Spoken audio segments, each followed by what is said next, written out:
ক্রিকবাজের থেকে যে রিপোর্টটা এসেছে বিজয় ট্যাগর যে রিপোর্টটা করেছেন, ICC may consider BCB request for moving world cup matches out of India. Bharat থেকে ক্রিকবাজের রিপোর্টার এই রিপোর্টটা করছে, আইসিসির সাথে, আইসিসির কানেকশনস গুলোর সাথে ক্রিকবাজের রিপোর্টারে কথা হয়েছে এবং ICC may consider moving Bangladesh matches from India to Sri Lanka. এই ব্যাপারটা ক্রিকবাজ এনশিওর করছে। ক্রিকবাজের এই রিপোর্টে বিজয় ট্যাগর আরো একটা ব্যাপার বলেছেন, সেই ব্যাপারটা কি সেটা হচ্ছে, দেখুন, the ICC is not averse to moving the Bangladesh games to Sri Lanka, the co-host of the T20 World Cup. উল্লেখযোগ্য পয়েন্ট যেটা, ICC is not averse two moving the Bangladesh games. Averse it means, মানে আমি যদি সহজ করে বলি যে তাদের বিশাল কোনো আপত্তি নাই। কোন ব্যাপারে আপত্তি নাই?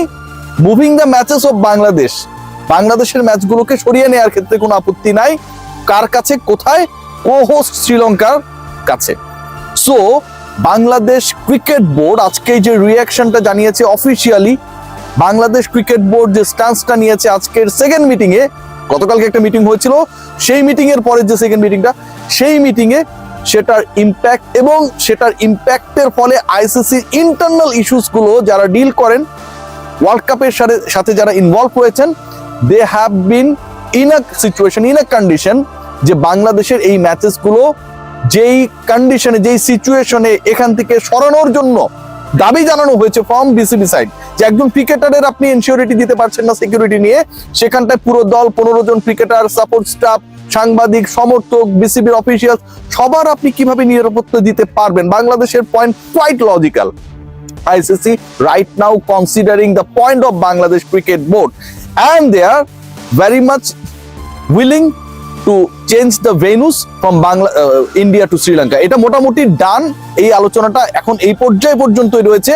নেক্সট 48 আওয়ার্সের মধ্যেই বাংলাদেশের ম্যাচেস সরানোর ব্যাপারে আনুষ্ঠানিকভাবে সিদ্ধান্ত জানিয়ে দেবে International Cricket Council, and they are considering বাংলাদেশের যে দাবিটা, সেই দাবিটাকে তারা কনসিডার করছে, যেহেতু এখানটায় পুরো ফল্ট ইন্ডিয়ান ক্রিকেট বোর্ডে, তাদের গভর্নমেন্টের, কলকাতা নাইট রাইডার্সের সিকিউরিটি ইস্যু রয়েছে, একজন ক্রিকেটারের সিকিউরিটি নিয়ে তারা মানে কনভিন্স না, সেখানটা পুরো দলের সিকিউরিটি ইস্যু রয়েছে।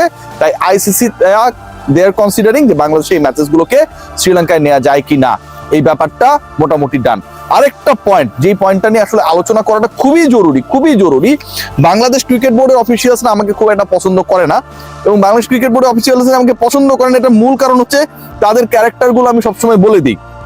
Asif Nazrul sir, he has played a very big role. আমরা বিভিন্ন সময় তার ওই যে 10 কোটি টাকা মুস্তাফিজকে দেওয়ার কথা ছিল, তার কাছে থাকলে সেই টাকা তিনি দিয়ে দিতেন, এখন কেন দেন না, আমরা অনেক ট্রল করি, মজা করি। এবং এই মানুষটা, he played a big role. Why I am saying like this?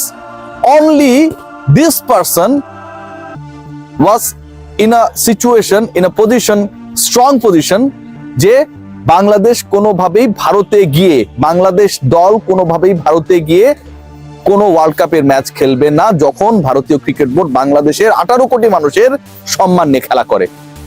Bangladesh cricket বোর্ডের অবস্থানটা ছিল যে তারা একটু আলাপ আলোচনা চালাতো। গতকালকে আপনারা দেখেছেন না সংবাদ সম্মেলনে, যেটা আইসিসি দিবেন, আইসিসির সাথে আমরা কথা বলবো, এরকম টাইপের একটা অবস্থা ছিল। আইসিসি তাদেরকে বলতো যে তোমাদের সিকিউরিটি নিয়ে কোনো সমস্যা না। ইন্ডিয়া যে প্ল্যানটা করতো খুব স্বাভাবিকভাবেই, যে মুস্তাফিজকে বাদ দিছি, ঠিক আছে ভাই, এখন তোমাদেরকে আমরা নিরাপত্তা দিব, তোমরা আসো, খেলাও, চলে যাও। বাংলাদেশকে নিয়ে তাদের কোনো মাথা ব্যথা নেই।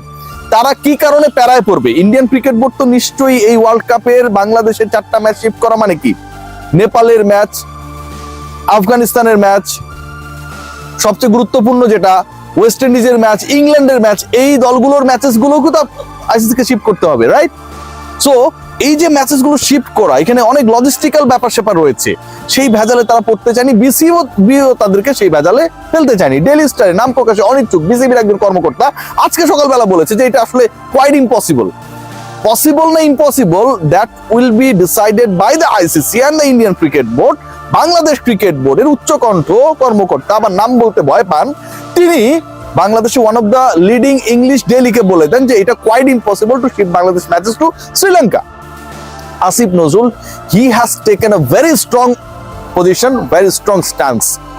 বাংলাদেশ যদি খেলে ওয়ার্ল্ড কাপে, সেটা ইন্ডিয়ার মাটিতে খেলবে না। আমিনুল ইসলাম বুলবুলরা পরবর্তীতে যখন দেখলো যে ক্রীড়া উপদেষ্টা তার স্ট্যান্ডটাকে কোনোভাবেই তারা আসলে কাট ডাউন করতে পারছে না, then they have decided and announced that Bangladesh is not going to play their next World Cup in the soil of India.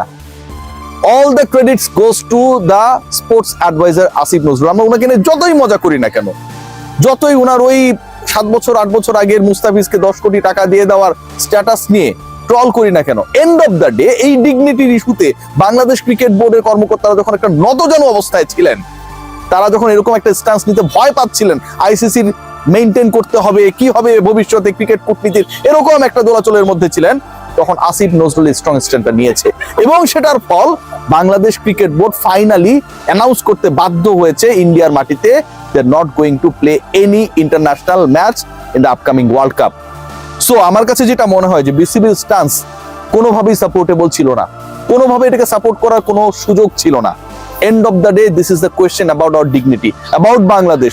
Mustafiz না, মুস্তাফিজ হচ্ছে বাংলাদেশের প্রতিনিধি। মুস্তাফিজ মানে 18 কোটি মানুষ। মুস্তাফিজ মানে আমার দলের 15 সদস্যের স্কোয়াডের প্রত্যেকটা ক্রিকেটার। মুস্তাফিজ মানে গণমাধ্যম কর্মী। মুস্তাফিজ মানে সাপোর্ট স্টাফ। মুস্তাফিজ মানে সবাই। সেই সবাইকে যখন এভাবে অপমানিত করা হয়, ছোট করা হয়, একজনকে আইপিএল থেকে, আইপিএল এর 19 বছরের ইতিহাসে প্রথমবারের মতো বহিষ্কৃত করা হয়, সেই দেশে গিয়ে বাংলাদেশ ক্রিকেট খেলবে, ওয়ার্ল্ড কাপ খেলবে, এটা ভাই অকল্পনীয়, এটা হতে পারে না। এবং সেই ব্যাপারটা না হওয়ানোর ক্ষেত্রে বাংলাদেশের মেরুদণ্ডকে, বিসিবির মেরুদণ্ডকে সোজা রাখার ক্ষেত্রে ক্রীড়া উপদেষ্টাকে একটা নাইস দিতেই হবে। 48 ঘন্টার অপেক্ষা। আবারও বলছি, ICC is going to give their decision এবং ICC still considering in a high note যে বাংলাদেশের ম্যাচেস গুলো ইন্ডিয়া থেকে সরানো যায় কিনা। তাদের কোনো ধরনের বিরোধ নেই বাংলাদেশের এই দাবির সাথে। This is the news.